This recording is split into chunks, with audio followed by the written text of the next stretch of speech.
The next term of the sequence 3, 14, 39 is 42, 53, 65, 84. তো এটাকে আমরা দেখতে পারি তিনটা কিভাবে এসছে ভাবতে পারি আমরা 1 কিউব 1 স্কোয়ার প্লাস 1, এটা বলা হচ্ছে কত না 3। 14টা কিভাবে আসছে 2 এর কিউব মানে 8, 2 এর স্কোয়ার মানে 4 প্লাস 2 14।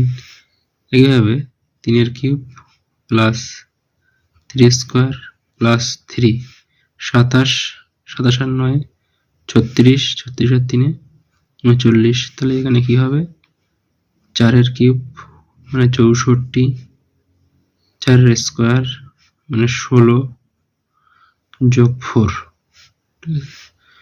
64-র সঙ্গে 16 যোগ করলে 80, 80-র সঙ্গে আরো 4 যোগ করলে হয়ে যাবে 84। অপশন ডিটা আমাদের অ্যান্সার হয়ে যাবে। ঠিক আছে।